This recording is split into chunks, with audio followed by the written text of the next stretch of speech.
Sejam todos bem-vindos ao canal Companheiros da Luz. Leitura do livro Ação e Reação.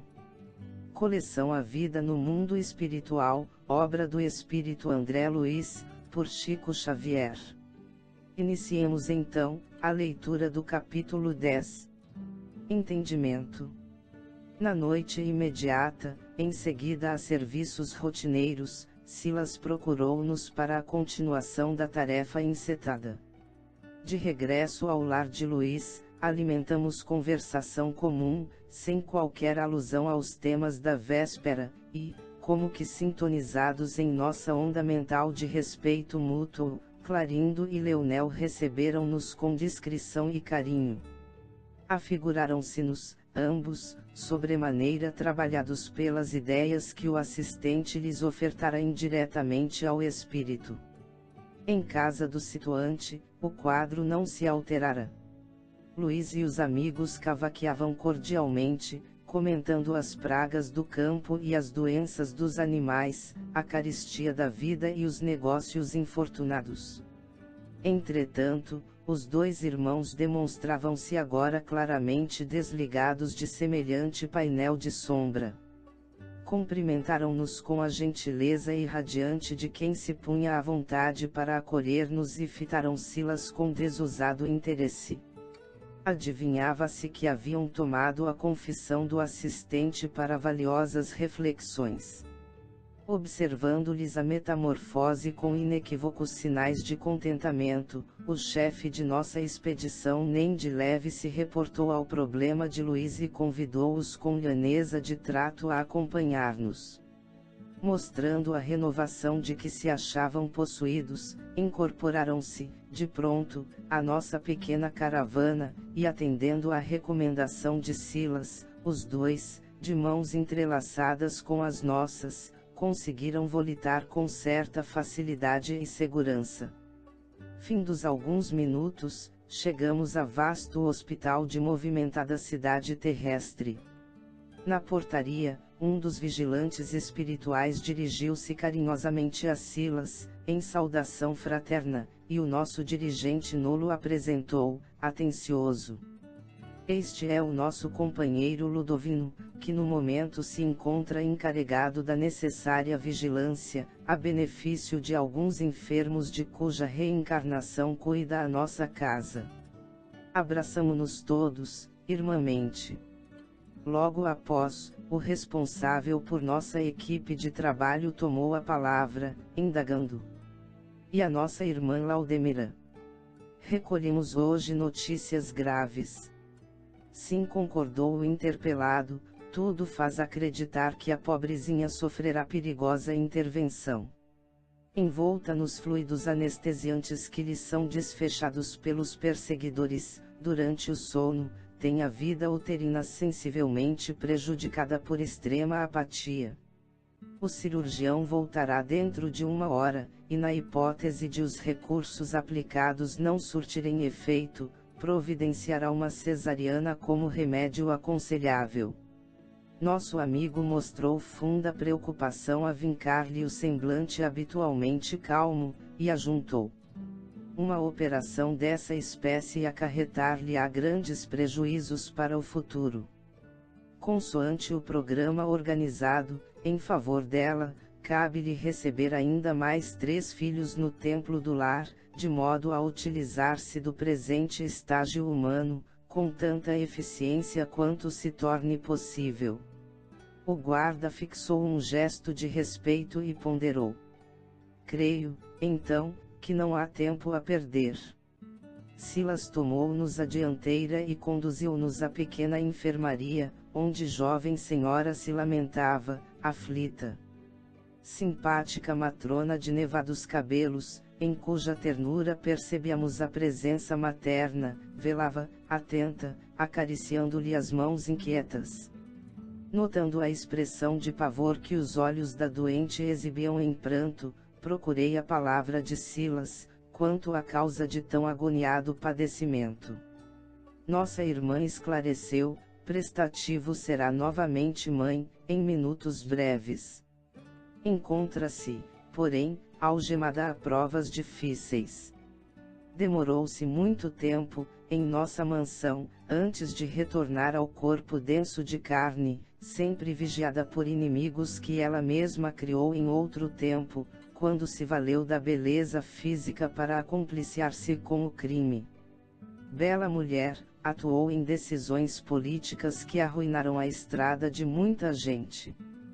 Padeceu muitos anos nas trevas infernais, entre a carne e a sombra, até que mereceu agora a felicidade de renascer com a tarefa de restaurar-se, restaurando alguns dos companheiros de crueldade que, na feição de filhos, com ela se levantaram para mais amplos serviços regeneradores. Silas, contudo, lançou-me expressivo olhar e acrescentou: historiaremos o assunto mais tarde. Agora, é indispensável agir. Sob a atenção de Clarindo e Leonel que nos seguiam, surpresos, convocou-nos, a Hilário e a mim, para o socorro imediato. Determinando permanecêssemos ambos em oração, com a mão direita colada ao cérebro da doente, começou a fazer operações magnéticas excitantes sobre o colo uterino. Substância leitosa, qual neblina leve, irradiava-se-lhe das mãos, espalhando-se sobre todos os escaninhos do aparelho genital. Decorridos alguns minutos de pesada expectativa, surgiram contrações que, pouco a pouco, se acentuaram intensamente. Silas, atencioso, controlou a evolução do parto, até que o médico ingressou no recinto. Longe de registrar-nos a presença, sorriu satisfeito, reclamando o concurso de competente enfermeira. A cesariana foi esquecida. Convidou-nos o assistente ao regresso, informando-nos mais tranquilo. O organismo de Laudemira reagiu brilhantemente. Esperamos possa continuar na obra que lhe compete, com o êxito necessário. Puséramos-nos de novo, a caminho. Leonel, cuja inteligência aguda não perdia os nossos menores movimentos, perguntou a Silas, com ar respeitoso, se os trabalhos a que se dedicava exprimiam alguma preparação, diante do porvir, ao que o assistente respondeu sem pestanejar: sem dúvida. Ainda ontem lhes falei dos meus erros de médico, que praticamente jamais o fui, e comentei o plano de abraçar a medicina no futuro, entre os encarnados, nossos irmãos.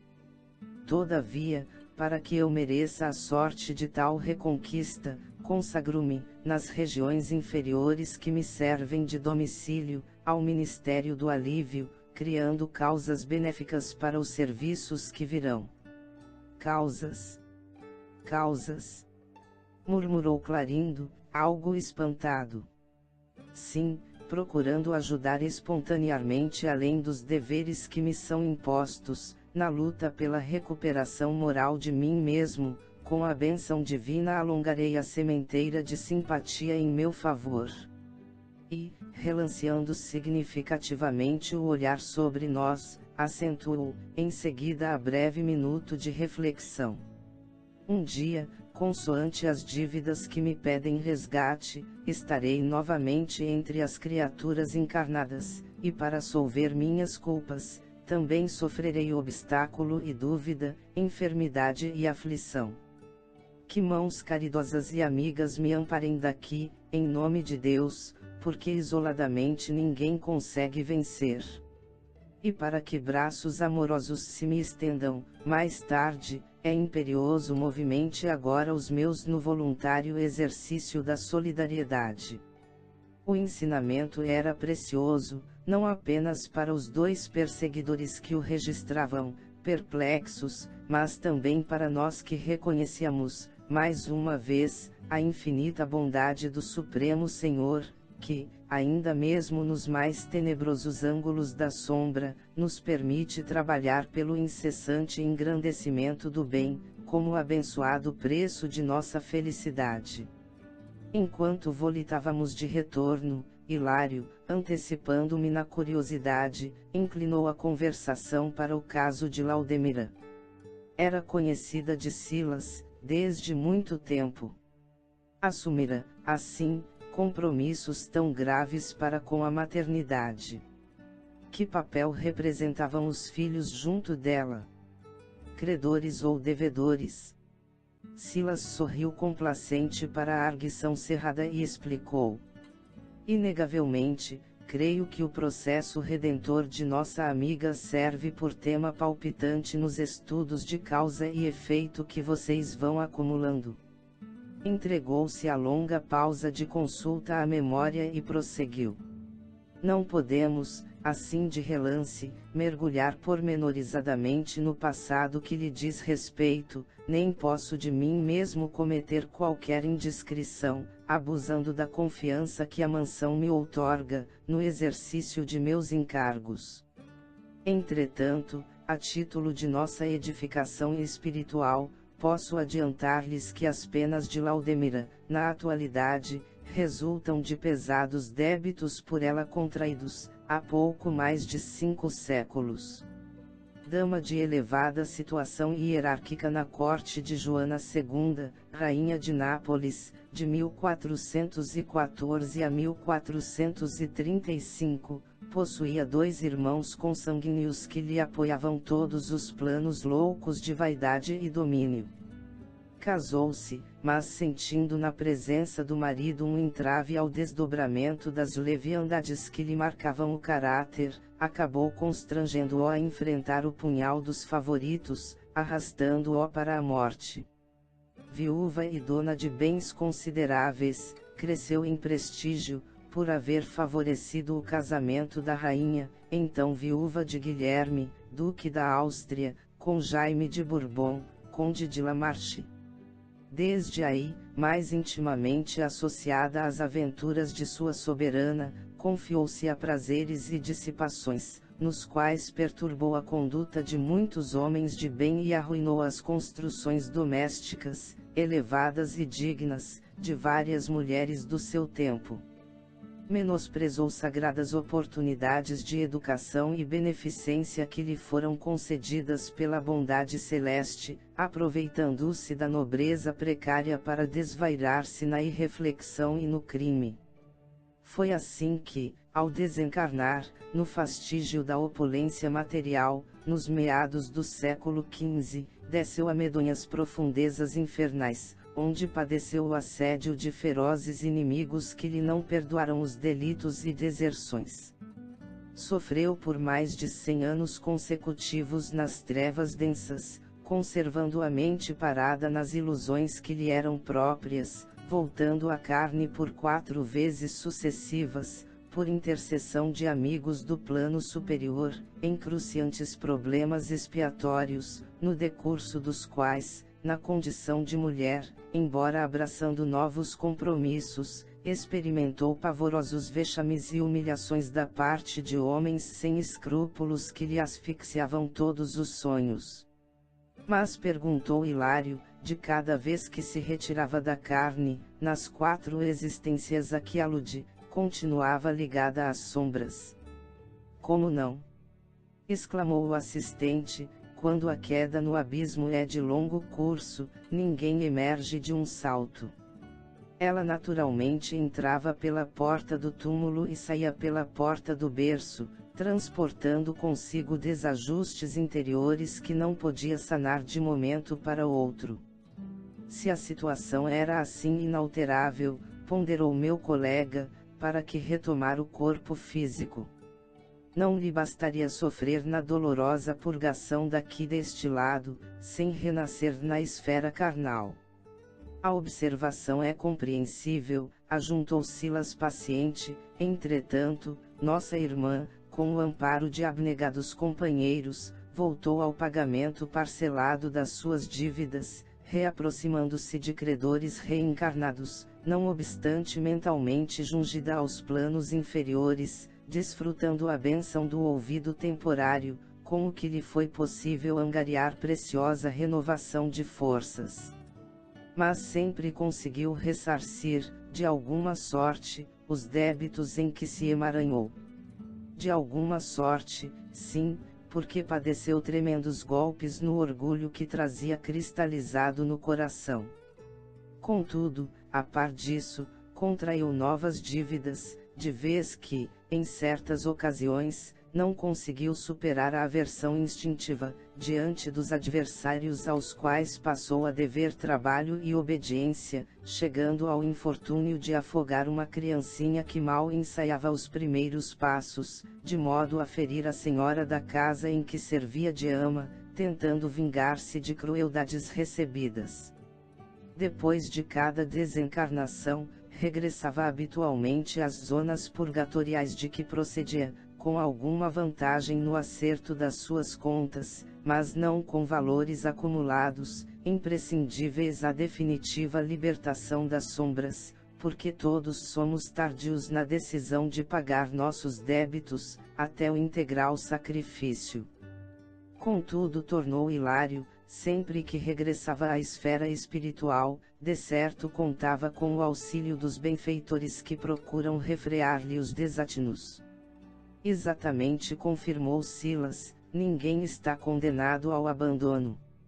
Vocês não ignoram que o Criador atende à criatura por intermédio das próprias criaturas. Tudo pertence a Deus. Ainda mesmo o inferno. Acrescentou Leonel, preocupado. O assistente sorriu e aclarou.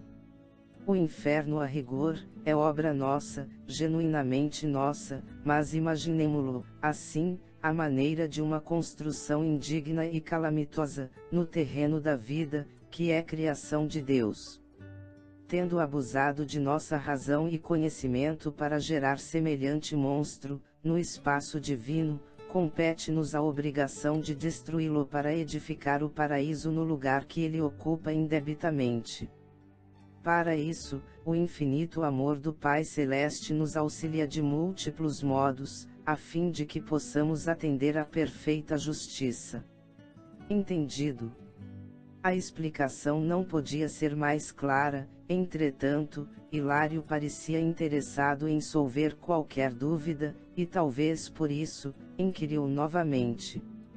Considera possível venhamos a saber quais seriam as existências de Laudemira, antes de haver ingressado na corte de Joana II. Sim, elucidou Silas, tolerante, será fácil conhecê-las, mas não nos convém num simples estudo efetuar o tentame, porque o assunto em si reclamaria largas cotas de atenção e de tempo. Basta-lhe pesquisemos a condição referida para definir-lhe as lutas redentoras de agora, porquanto nossos estágios em qualquer eminência social no mundo, seja no campo da influência ou das finanças, da cultura ou da ideia, servem como pontos vivos de referência da nossa conduta digna ou indigna, no usufruto das possibilidades que o Senhor nos empresta, designando com clareza nosso avanço na direção da luz, ou nosso aprisionamento maior ou menor nos círculos da treva, pelas virtudes conquistadas, ou pelos débitos assumidos. A conceituação luminosa de Silas era verdadeiro jorro solar em meu entendimento. Ainda assim, meu companheiro insistiu. Não obstante os seus valiosos conceitos já expendidos, quanto à memória nas regiões inferiores, será interessante saber se Laudemira, antes da atual reencarnação, chegava a lembrar-se com nitidez dos estágios por que passou nas difíceis provações a que se refere. Nosso amigo esclareceu com a maior tolerância. Estou na mansão há 8 lustros, e acompanhei-lhe a internação em nossa casa, faz precisamente 30 anos. Havia encerrado a existência última, no plano carnal, no início deste século, e atravessara longos padecimentos, nas esferas de baixo nível. Ingressou em nosso instituto acusando terrível demência, e submetida à hipnose, revelou os fatos que venho de narrar, fatos esses que constam naturalmente da ficha que lhe define a personalidade, no arquivo das observações que nos orientam. Nossos instrutores, porém, não julgaram necessário mais amplo recuo mnemônico, pelo menos por enquanto, para lhe prestarem auxílio. Sei, no entanto, que Laudemira, conturbada qual se achava, não dispunha de forças para articular qualquer reminiscência na vigília comum, mesmo porque foi trazida a reencarnação atual, sob os auspícios de benfeitores que velam por nossa organização, ainda mentalmente sintonizada com os laços menos dignos do caminho que escolheu. Deve agora receber 5 de seus antigos cúmplices na queda moral, para reerguer-lhes os sentimentos, na direção da luz, em abençoado e longo sacerdócio materno. Do seu êxito no presente, dependerão as facilidades que espera recolher do futuro, para a liberação definitiva das sombras que ainda lhe ofuscam o espírito, pois, se conseguir formar 5 almas na escola do bem, terá conquistado enorme prêmio, diante da lei amorosa e justa. O problema de Laudemira, debatido em nosso regresso, valia por preciosa contribuição no tema causa e efeito, que nos decidiramos estudar. E, reparando em que a nossa curiosidade se quedara satisfeita, Silas voltou-se com mais carinho para Leonel e Clarindo, sondando-lhe os ideais. De certo, para conhecer-lhes naturalmente as esperanças, reportou-se aos próprios anseios, quanto aos trabalhos médicos do futuro. Não pretendia perder tempo. Tinha agora a sede de aprender e servir, para demandar o campo humano com os melhores valores do espírito, que se lhe exprimiriam na mente, quando encarnado, em forma de tendência e facilidade na chamada vocação inata. Os 2 irmãos, sabiamente tocados pela palavra do amigo que lhes ganhará confiança, sentiam-se agora mais à vontade. A confissão do assistente e o exemplo de humildade que nos fornecera, espontâneo, penetrara-lhes fundo. Clarindo, impulsivo e franco, falou dos ideais de que se inflamara, anos antes. Possuía entranhado amor ao solo e projetara, quando jovem, a organização de um reduto agrícola em que lhe fosse possível consagrar-se a nobilitantes experiências. Anelaria ter vivido largo tempo na propriedade familiar, criando um setor de ação própria. Entretanto, comentou algo triste, mas sem o tom de revolta de suas anteriores conversações, a criminosa decisão de Antônio Olímpio aniquilara-lhe os sonhos. Vira-se esbulhado dos seus ideais, em tremenda frustração que, depois do sepulcro, lhe dementava a cabeça. Não conseguia disposições mentais para refazer a esperança. Sentia-se como o desespero em pessoa, como alguém que se identificasse irremediavelmente agrilhoado a pelourinho degradante. E Clarindo mostrava agora inflexão de pranto na voz, revelando-se imensamente transformado. Leonel, cuja inteligência refinada nos infundia cauteloso respeito, estimulado por Silas, começou a dizer de sua inclinação para a música. Quando menino entre os homens, acreditava-se talhado para a arte sublime.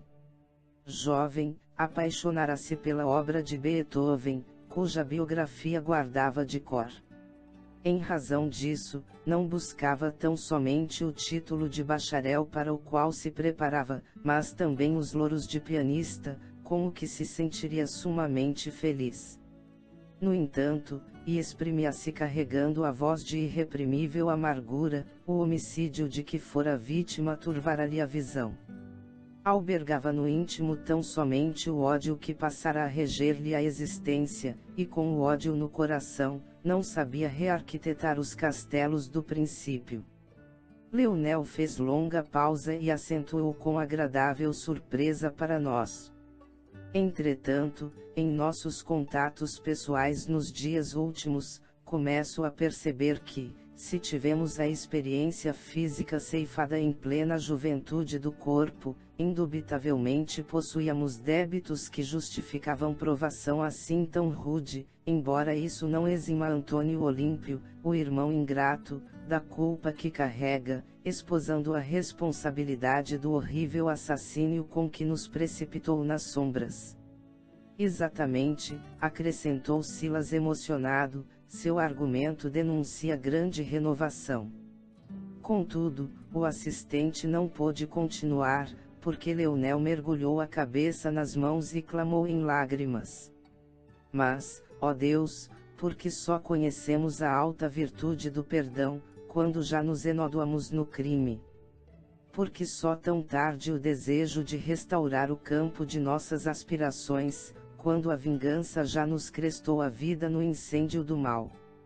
Enquanto Clarindo lhe acompanhava a explosão de dor e remorso, com sinais de aprovação, e Silas o acolhia generoso, de encontro ao peito, pressentimos que Leonel se reportava à morte de Alzira, debaixo da obsessão que, sem dúvida, ele e o irmão haviam comandado. O orientador de nossa excursão, todavia deu-se pressa em consolá-lo, exortando bondoso: chora, meu amigo. Chora, que as lágrimas purificam o coração. Ainda assim, não permitas que o pranto te esmague a lavoura de esperança. Quem de nós, aqui, já sem culpa? Todos temos compromissos a resgatar e o tesouro do Senhor jamais se empobrece de compaixão. O tempo é a nossa bênção. Com os dias coagulamos a treva ao redor de nós, e com os dias, convertê-la-emos em sublimada luz. Entretanto, para isso, é indispensável perseveremos na coragem e na humildade, no amor e no sacrifício. Levantemo-nos na direção do futuro, dispostos à reconstrução dos nossos destinos. Notamos que Leonel, naquela hora, propunha-se vazar o coração em nossos ouvidos. Queria desabafar, confessar-se. Silas, no entanto, restituindo-o à meditação, convidou-nos ao regresso, prometendo voltar na noite seguinte. Os dois companheiros, completamente modificados, reinstalaram-se no lar de Luís, e prosseguimos de retorno. A caminho, o assistente rejubilava-se. O processo Antônio Olímpio, a nós confiado, atingia bom termo. A renovação dos obsessores coroara-se de êxito. E o chefe da nossa expedição dizia aguardar para a noite imediata o entendimento entre Alzira e aqueles que lhe seriam filhos no porvir, depois do qual seriam ambos internados na mansão, com o pleno assentimento deles mesmos, tendo em vista a preparação do futuro. Na casa dirigida por Druso, trabalhariam e reeducar-se-iam, encontrando novos interesses mentais e novos estímulos para a necessária recuperação. Assim que o nosso amigo entrou em silêncio, Hilário indagou, preocupado: quanto tempo gastaram Clarindo e Leonel, aplanando os caminhos para a volta ao corpo físico? Provavelmente 1/4 de século. Por que tanto? Precisarão reconstituir as ideias, no campo do bem, plasmando-as de modo indelével na mente, a fim de que se consagrem à efetivação dos novos planos. Refugiar-se-ão no serviço ativo, ajudando aos outros e criando, assim, preciosas sementeiras de simpatia, que lhes facilitarão as lutas na terra, amanhã.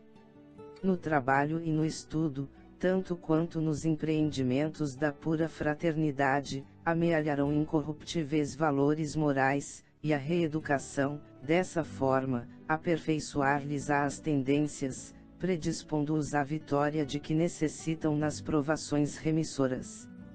E Antônio Olímpio? Insistiu Hilário, pelo que deduzo permanecerá muito menos tempo na mansão. Sim, aprovou o assistente, Antônio Olímpio, depois de breve reconciliação com os manos, renascerá, sem dúvida, dentro de 2 a 3 anos. Por que tão grande diferença? Não podemos esquecer, explicou Silas sereno, que foi ele quem começou a criminosa trama sob nosso estudo. Por isso, do grupo de reencarnantes, será o companheiro menos favorecido na lei, durante a viagem prevista à esfera humana, pelas agravantes que lhe marcam o problema individual. Com o espírito ainda sombreado de angústia e arrependimento, ressurgirá no berço da família que ele prejudicou, pela prática da usura, movimentando-se num horizonte mental muito restrito, de vez que, instintivamente, a sua maior preocupação será devolver aos irmãos espoliados a existência física, o dinheiro e as terras que deles furtou. Em razão disso, apenas disporá de facilidades íntimas para a cultura e o aprimoramento de si mesmo, na idade madura do corpo, quando houver encaminhado os filhos para o triunfo que a eles compete alcançar. Entretanto, ponderou meu colega, Clarindo e Leonel também mataram.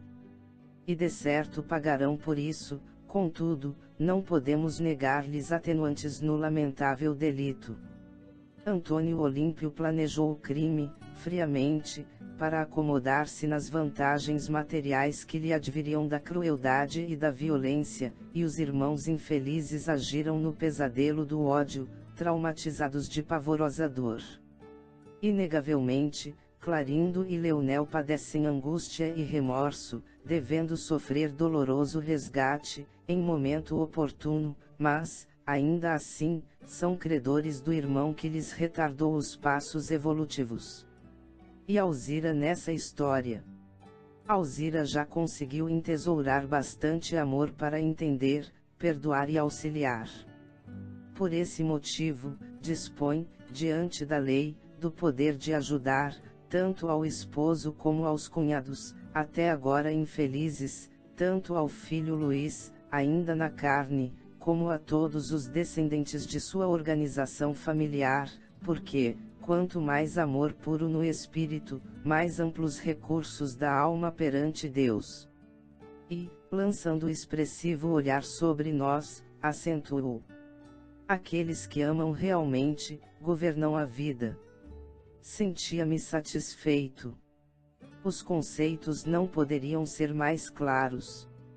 Hilário, contudo, pedindo desculpas pela insistência, levantou ainda nova questão. Por que sofrerá Alzira a aflitiva desencarnação no lago? Silas, no entanto, considerou. Compreendendo-se que nossa amiga já conquistou a felicidade do perdão irrestrito, filho do amor que não se preocupa em ser amado, não nos convém mais profunda imersão no passado, tornando nosso estudo fastidioso. E sorrindo, Alzira, diante de nós outros, já é alguém que possui larga faixa de céu no coração. Os assuntos que lhe dizem respeito devem ser analisados no céu. Atingiramos a mansão, e recolhidos a nós mesmos, passamos a digerir as lições da hora em curso.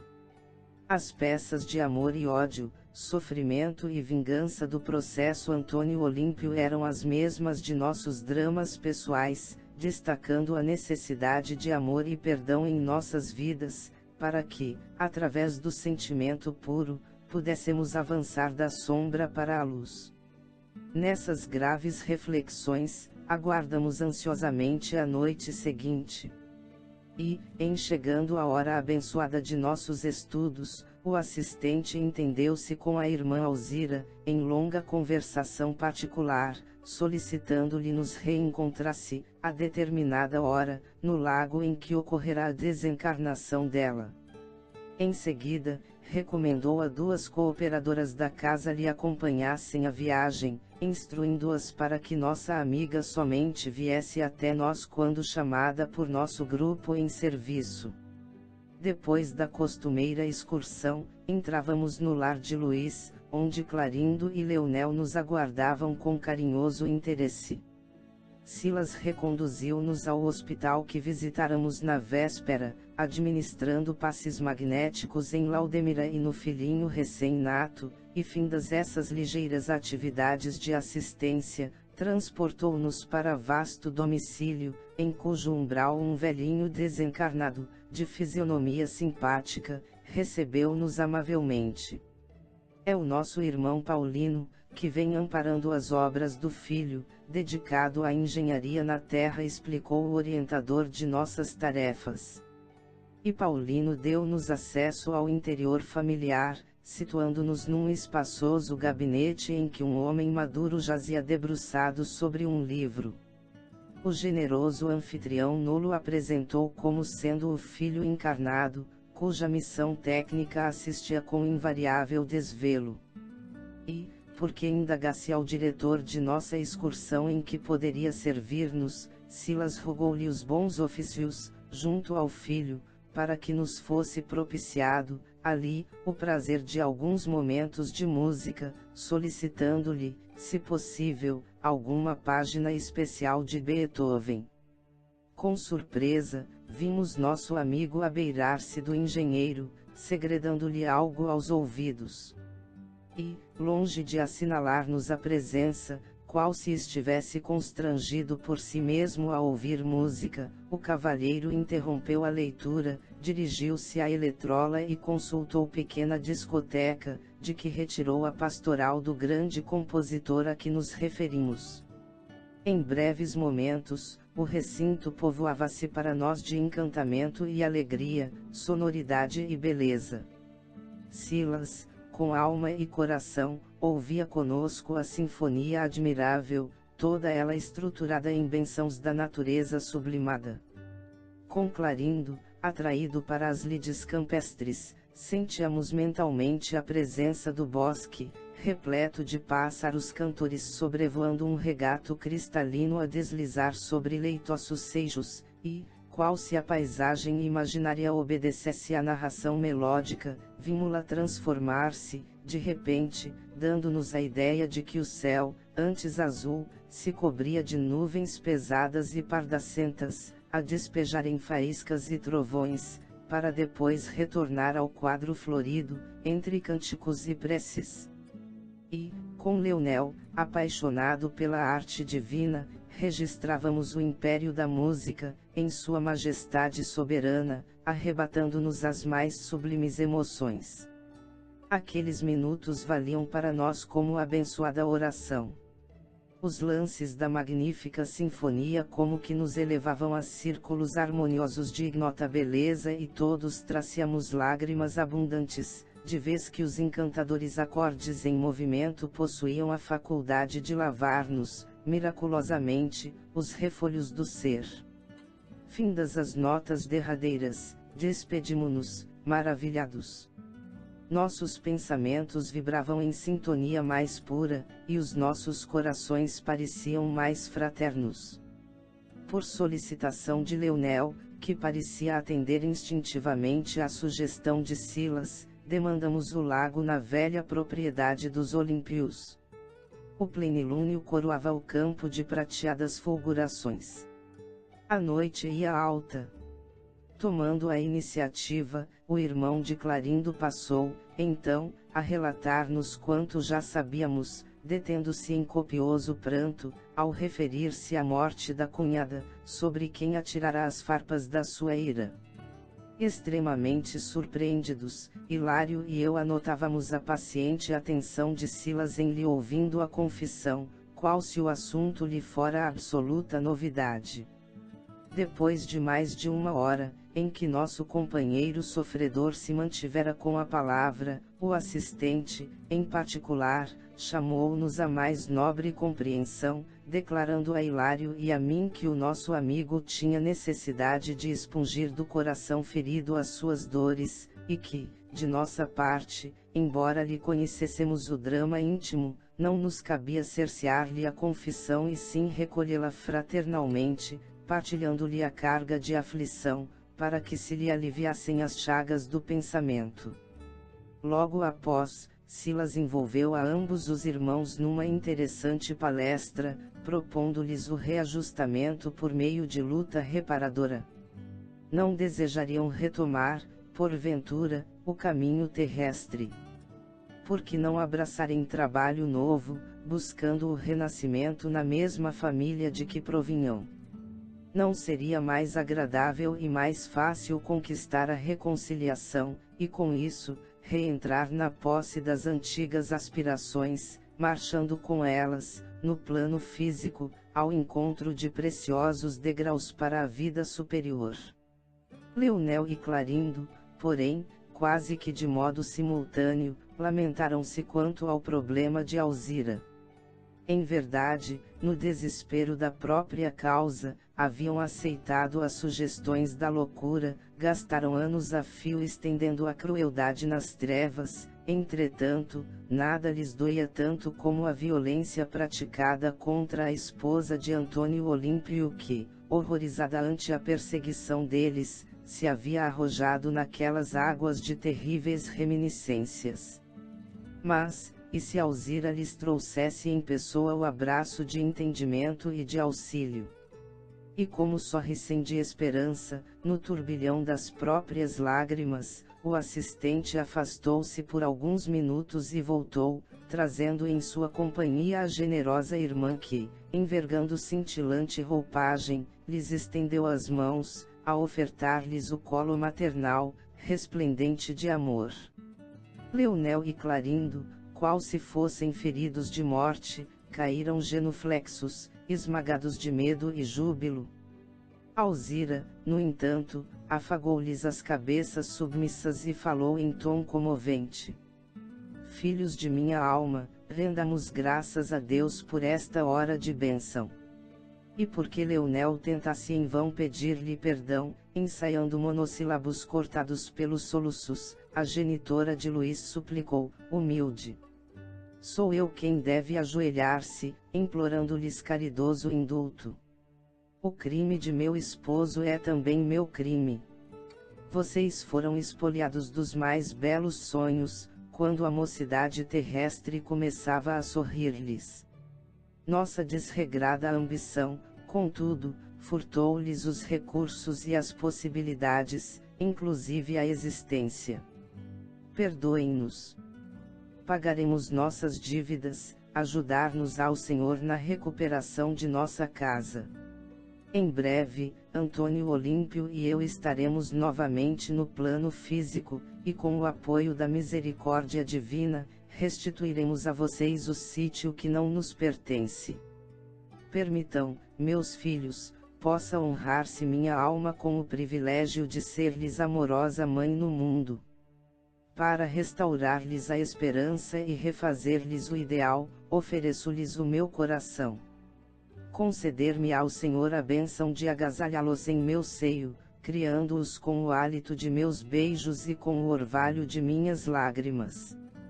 Para isso, porém, é necessário que o ouvido de nossos pesares nasça, puro, do amor que devemos uns aos outros. Esqueçamos ressentimentos e Deus nos suprirá de recursos para que venhamos a solver nossos débitos. Ergam-se, filhos queridos. Sabe Jesus que desejo conchegá-los de encontro ao meu peito e guardá-los nos meus braços. Alzira, porém, não conseguiu continuar. Copioso pranto orvalhava-lhe a face, mas algo como que se lhe represava na garganta, abafando-lhe a voz. Ainda assim, vimos a gloriosa vitória do amor, naqueles momentos rápidos. Do tórax de Alzira, chispas flamejantes emergiam em sucessivas ondas de safirino esplendor, dando-nos a ideia de que a sua grandeza íntima se havia transformado em fonte de imensa luz. Amparados por ela, Clarindo e Leonel levantaram-se, à maneira de duas crianças atraídas pela ternura materna, e enlaçaram-na em comovedores soluços. Nossa companheira, acariciando-os, reconhecida, acolheu-os no regaço, como se passasse a reter consigo dois tesouros do coração. Atendendo a mudo sinal do orientador de nossa excursão, auxiliamo-la como se fazia preciso, e, depois de algum tempo, transportando conosco os dois novos amigos, dávamos entrada no grande instituto. Após interná-los em departamento adequado, falou Silas, contente. Graças a Deus, nossa tarefa está cumprida. Agora, esperemos se habilitem todos, ante a nova batalha que ferirão na terra, para o serviço salvador em que se misturam afeto e aversão, alegria e dor, luta e dificuldade, em busca da redenção. Em meu entendimento, perguntas diversas nasciam, imperiosas, mas compreendi que a lei de causa e efeito agiria, infatigável, para as personagens de nossa história, e meditei nas minhas próprias dívidas. Foi então que, ao invés de indagar, beijei respeitoso as mãos do assistente, na condição do aprendiz reconhecido ao instrutor generoso, e recolhi-me à prece em silêncio, agradecendo a Jesus a valiosa lição. Chegamos ao final deste capítulo. Não percam o próximo de número 11, o templo e o parlatório. Muito obrigado, boa reflexão, que Jesus abençoe a todos.